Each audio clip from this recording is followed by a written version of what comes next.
Hello दोस्तों, आज के इस वीडियो लेक्चर में हम क्लास 8 के मैथमेटिक्स का एक चैप्टर शुरू करने जा रहे हैं जिसका नाम है exponent and power.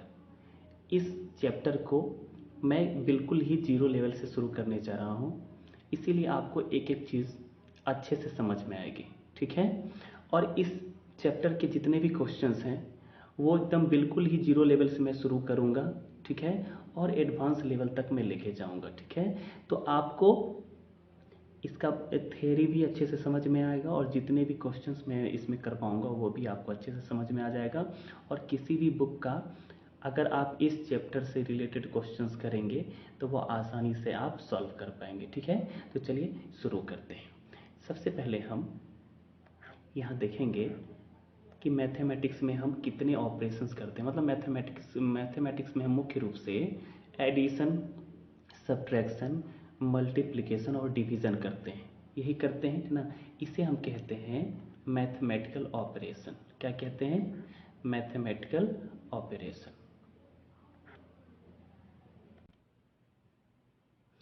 Addition, subtraction, multiplication और डिवीज़न, ये हमारे 4 मैथमेटिकल ऑपरेशंस होते हैं, ठीक है। एडिशन के लिए हम प्लस साइन का यूज़ करते हैं, सब्ट्रैक्शन के केस में माइनस, मल्टीप्लिकेशन के केस में इस क्रॉस साइन का यूज़ करते हैं और डिवीज़न के केस में ये वाला सिंबल हम इस्तेमाल करते हैं, ठीक है ना। इन सिंबल्स को बोला जाता है मैथमेटिकल ऑपरेटर्स, ठीक है।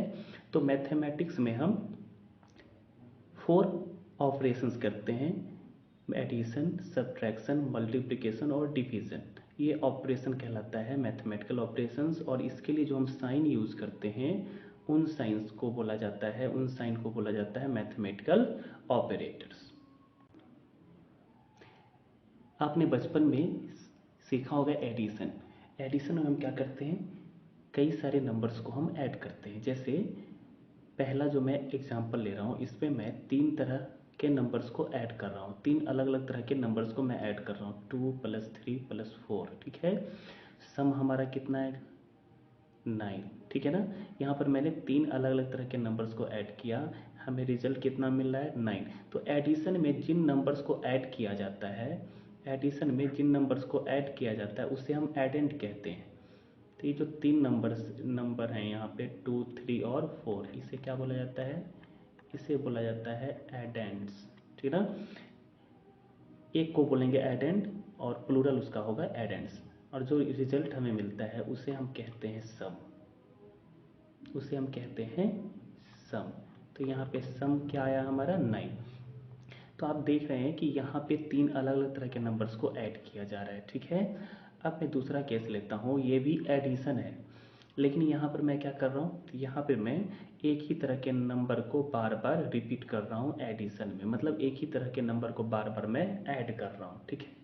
इसीलिए इस एडिशन को हम कहते हैं रिपीटेड एडिशन इसलिए कहते हैं क्योंकि इसमें एक ही तरह के नंबर को बार बार रिपीट किया जाता है एडिशन में, ठीक है।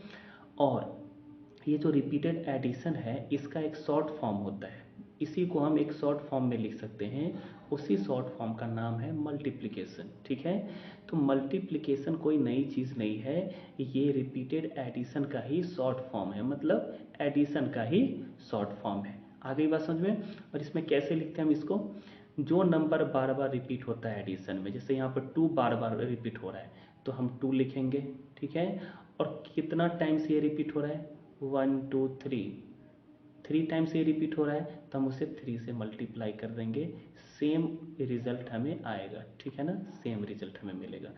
2 + 2 + 2 6 होगा यहाँ पे, और 2 3 जा 6 होता है। तो मल्टीप्लिकेशन क्या है? शॉर्ट फॉर्म किसका? रिपीटेड एडिशन का, ठीक है।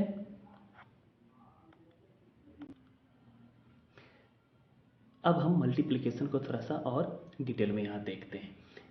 यहाँ पर आप देख सकते हैं कि हम 3 अलग अलग तरह के नंबर को मल्टीप्लाई कर रहे हैं और हमें जो रिज़ल्ट मिल रहा है वो कितना मिल रहा है? वो रिज़ल्ट मिल रहा है हमें 24। 2 या 2 से अधिक नंबर को मल्टीप्लाई करने पे जो हमें आंसर मिलता है ना, या जो रिज़ल्ट हमें मिलता है उसे हम कहते हैं प्रोडक्ट, ठीक है।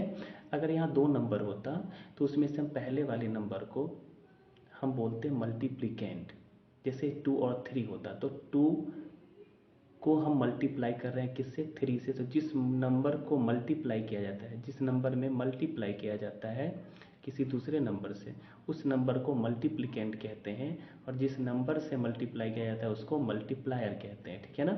तो यहाँ 2 से अधिक नंबर्स हैं, इसीलिए हम उसकी बात नहीं कर रहे हैं। जो रिजल्ट हमें यहाँ मिल रहा है वो हमारा क्या कहलाएगा, प्रोडक्ट कहलाएगा, ठीक है। तो आप यहाँ देख सकते हैं कि 3 अलग अलग तरह के नंबर को मल्टीप्लाई किया गया है, ठीक है। अब नीचे वाले केस में हम देख सकते हैं कि एक ही तरह के नंबर को बार बार मल्टीप्लाई किया जा रहा है, रिपीट किया जा रहा है मल्टीप्लिकेशन में, ठीक है। जैसा कि हमने एडिशन वाले केस में भी देखा था। तो यहाँ पर हमने 2 को 3 टाइम्स मल्टीप्लाई किया है, ठीक है ना। 3 बार हमने इसको रिपीट किया है, तो हमारा आंसर कितना आ रहा है, 8 आ रहा है, ठीक है ना। क्योंकि यहाँ पर हम एक ही तरह के नंबर को बार बार रिपीट कर रहे हैं मल्टीप्लिकेशन में, इसीलिए हम इसे कहते हैं रिपीटेड मल्टीप्लिकेशन। तो जिस तरह से रिपीटेड एडिशन का शॉर्ट फॉर्म होता है, उसी तरह से रिपीटेड मल्टीप्लिकेशन का भी शॉर्ट फॉर्म होता है। और इसमें हम कैसे लिखते हैं,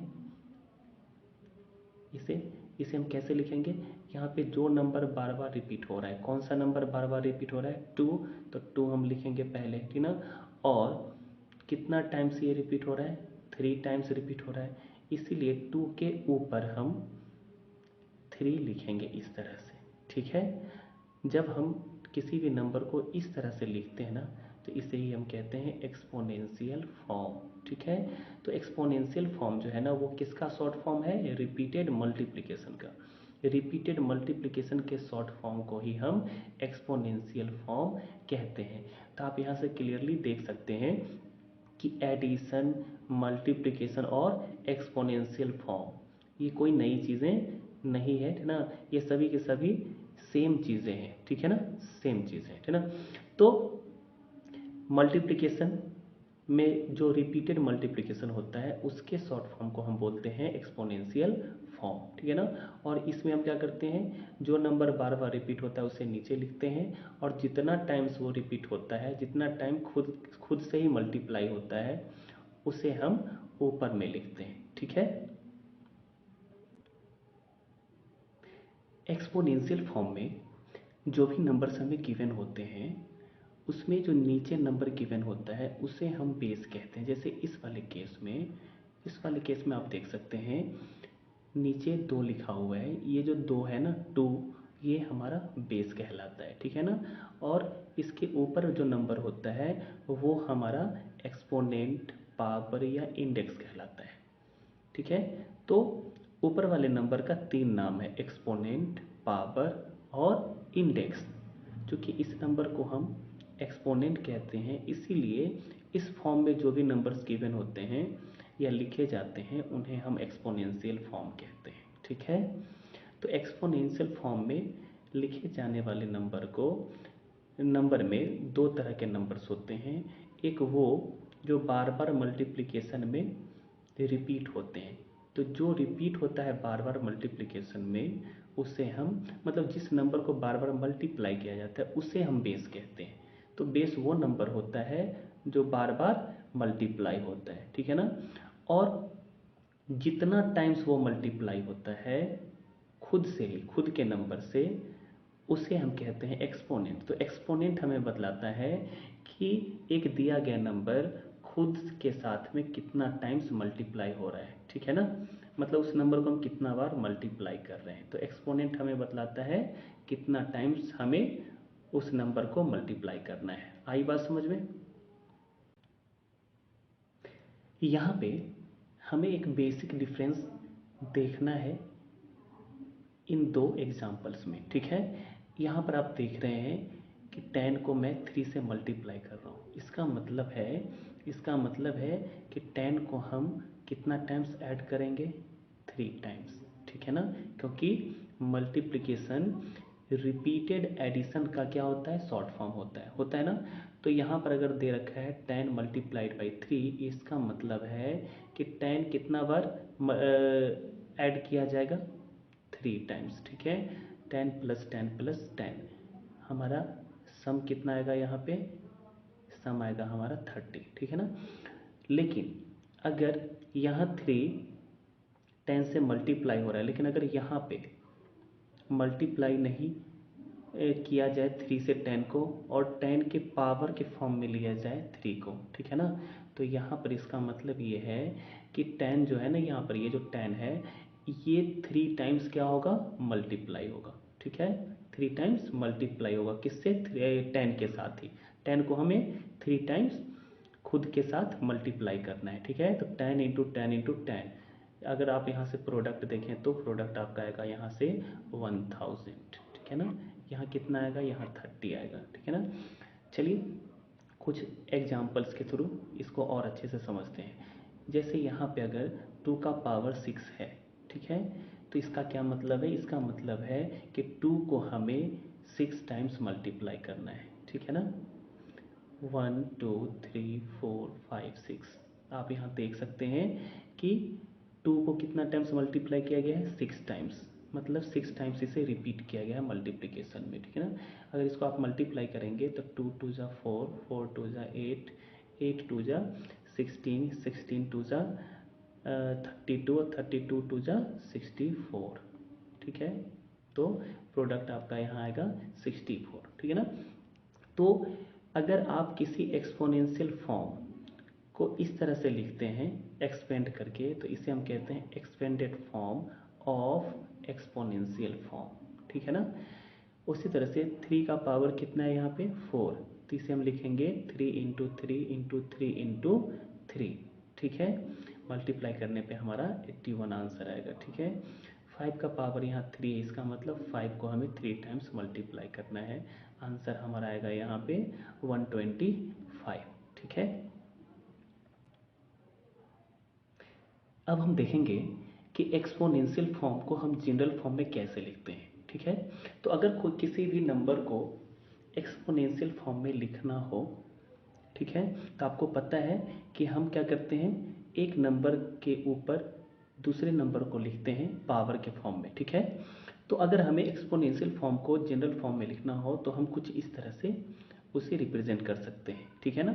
बेस को अगर हम a मान रहे हैं और पावर को n, तो हमारा जो एक्सपोनेंशियल फॉर्म होगा उसका general form a raise to the power n कहलाएगा, ठीक है ना। तो हम किसी भी एक्सपोनेंशियल फॉर्म को इस फॉर्म में लिख सकते हैं, ठीक है ना। तो ये एक्सपोनेंशियल फॉर्म का जनरल फॉर्म कहलाएगा, ठीक है।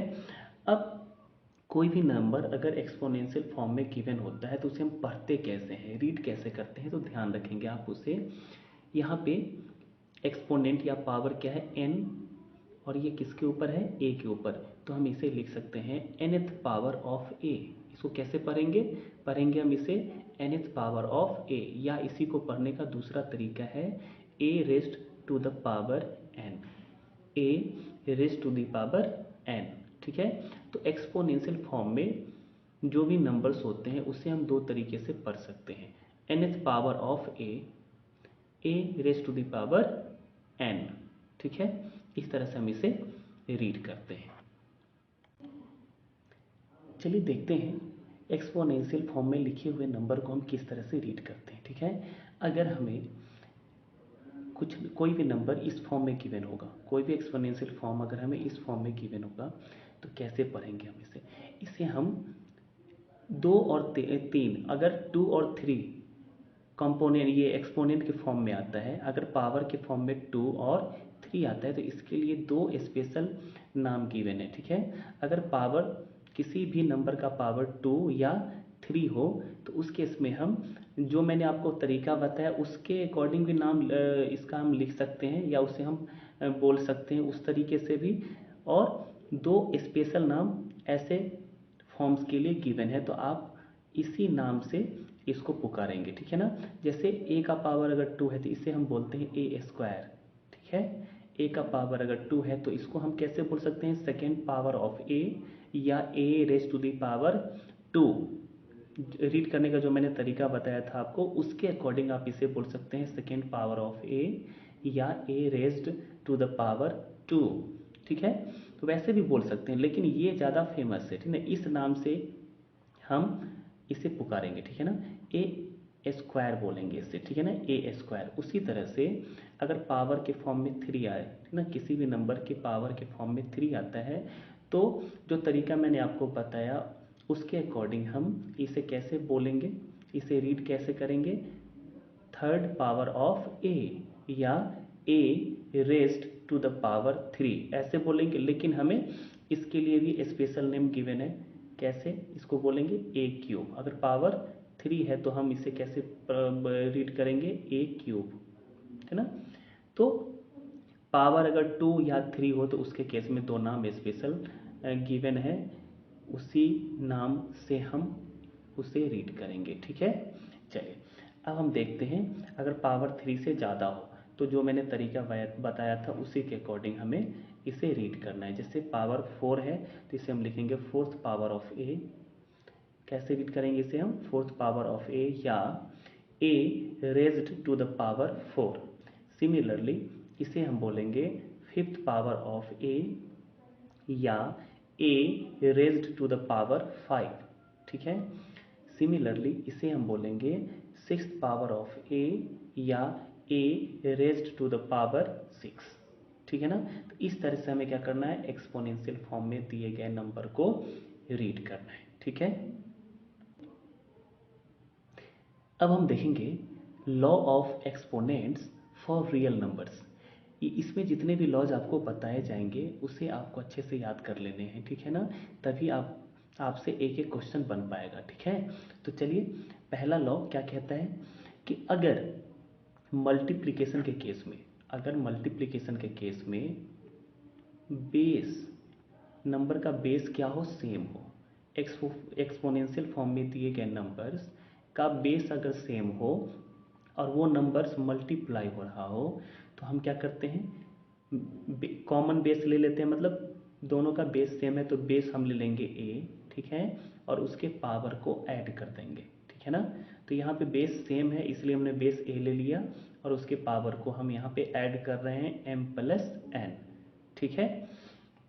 देखिए एग्जाम्पल से हम इसको समझते हैं, ठीक है। अगर मान लीजिए मैं एक नंबर लेता हूँ 10 स्क्वायर और उसे मल्टीप्लाई में करता हूँ दूसरे नंबर से, और दूसरा नंबर है हमारा यहाँ पे 10 रेज टू दी पावर 4, ठीक है ना।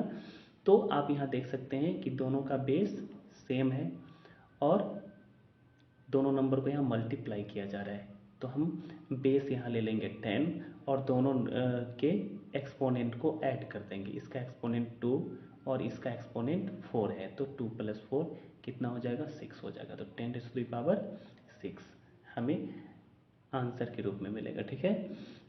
दूसरा नंबर हम लेते हैं यहाँ पे 2 रेज़ टू द पावर 4 और उसे हम मल्टीप्लाई करते हैं 2 रेज़ टू द पावर 10 से, ठीक ना।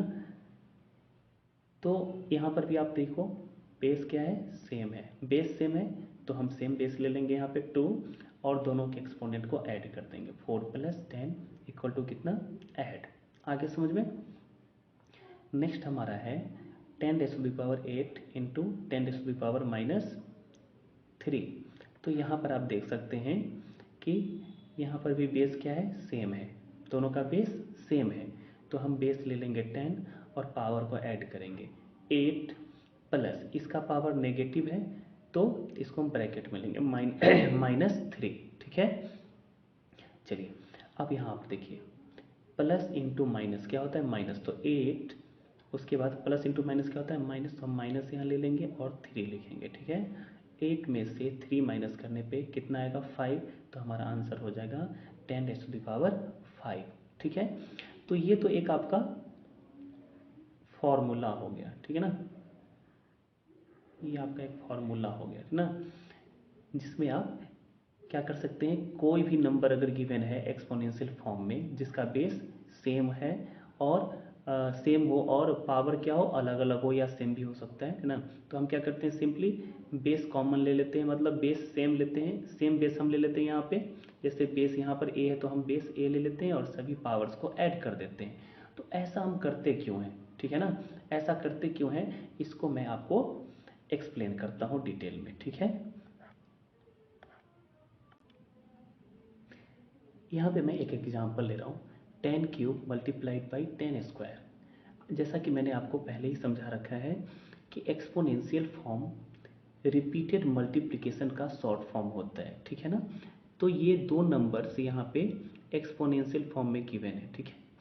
तो अगर 10 क्यूब यहाँ पर मैं ले रहा हूँ, इसका मतलब है कि ये किसी न किसी नंबर का रिपीटेड मल्टीप्लिकेशन का शॉर्ट फॉर्म होगा। तो ये कौन से नंबर के रिपीटेड मल्टीप्लिकेशन का शॉर्ट फॉर्म है, तो वो 10 का नहीं।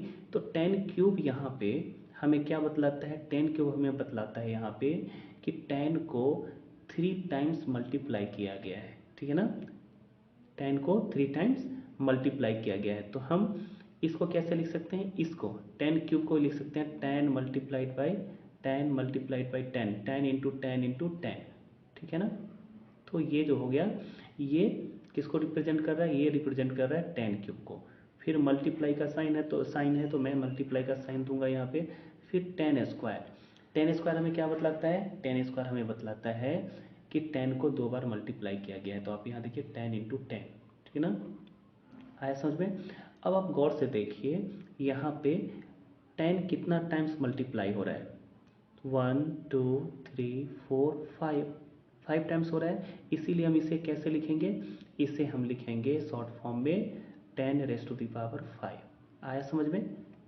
अब बाय लॉ चलते हैं, अभी जो मैंने आपको पहला लॉ समझाया उसके अकॉर्डिंग अब हम चलते हैं। तो 10 क्यूब मल्टीप्लाइड बाई 10 स्क्वायर, ये था। लॉ क्या कहता है कि अगर बेस क्या हो, सेम हो, बेस क्या हो, सेम हो, तो पावर को क्या कर देना है, ऐड कर देना है, ठीक है ना।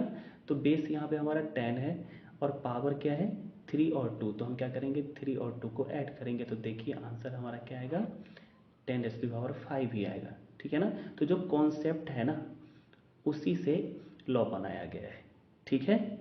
चलिए अब नेक्स्ट लॉ लेते हैं।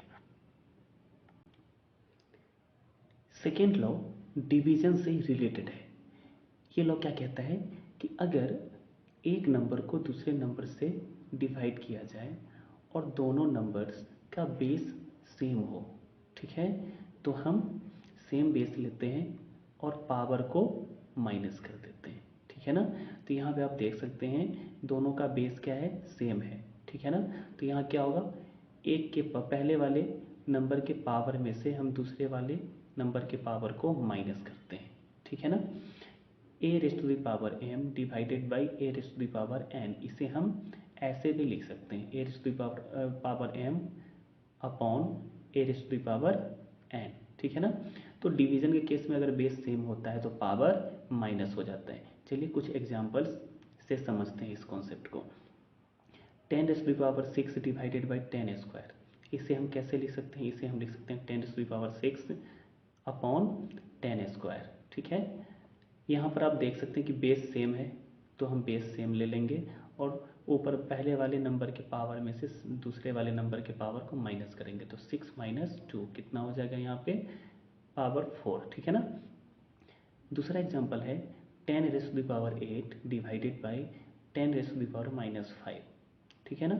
तो सेम वे में हम क्या करेंगे, इसे कैसे लिखेंगे, 10 raise to the power 8 divided by 10 raise to the power minus 5, ठीक है, इक्वल टू बेस दोनों का सेम है, 10 है तो 10 ले लेंगे, पहले वाले नंबर का पावर 8 है, इसमें से माइनस करेंगे सेकेंड के पावर को। तो आप यहाँ देख सकते हैं कि सेकेंड का जो पावर है वो नेगेटिव है, तो हम इसलिए इसे ब्रैकेट में लेंगे, ठीक है ना। अब इसे हम और सॉल्व करेंगे, 10 माइनस इंटू माइनस प्लस होता है, तो 8 प्लस कितना होगा 5 और 8 प्लस 5 कितना हो जाएगा यहाँ पे 13, तो 10 रेज़ टू द पावर 13 हमारा आंसर होगा, ठीक है ना। चलिए अब हम देखेंगे सेकेंड लॉ का एक्सप्लेनेशन। एक एग्जांपल हम लेते हैं यहाँ पे 10 raise to the power 6 divided by 10 raise to the power 3। आप इसे कैसे लिख सकते हैं एक्सपेंडेड फॉर्म में। पहला नंबर हमारा है 10 raise to the power 6, 10 raise to the power 6, इसका मतलब 10 को हमें 6 टाइम्स मल्टीप्लाई करना है, तो 10 को हमने यहाँ 6 टाइम्स मल्टीप्लाई कर दिया और फिर उसे हमें डिवाइड करना है किससे, 10 क्यूब से, मतलब 10 को कितना बार मल्टीप्लाई करना है हमें डिनोमिनेटर में 3 टाइम्स, तो 1 2 3 टाइम्स हमने क्या किया 10 को मल्टीप्लाई किया। ऊपर में हमें एज न्यूमरेटर 10 को हमें 6 टाइम्स मल्टीप्लाई करना है और डिनोमिनेटर के फॉर्म में 10 को 3 टाइम्स मल्टीप्लाई करना है। तो आप देख सकते हैं कि यहाँ जो 3 टेंस है उससे 3 टेंस कैंसिल हो जाएंगे, है ना। तो हमें बचेगा कितना, यहाँ पे कितना 10 बचेगा हमें, 3 टेंस, 10 इंटू 10 इंटू 10, जिसे हम लिखेंगे 10 क्यूब। आया समझ में। तो ये तो आपने कॉन्सेप्ट के बेसिस पे समझ लिया, ठीक है ना। अब बाय लॉ इसी को हम कैसे लिखते हैं, 6 में से 3 को माइनस कर देते हैं, कितना आ जाता है हमें, पावर यहाँ पे 3। जो आपका आंसर यहाँ पे आया है ना, वही आंसर आपका यहाँ पे आ रहा है। तो एक्चुअली जो कॉन्सेप्ट है ना, उसी कॉन्सेप्ट के बेसिस पे लॉ तैयार किया गया है, ठीक है ना। चलिए अब लेते हैं नेक्स्ट लॉ।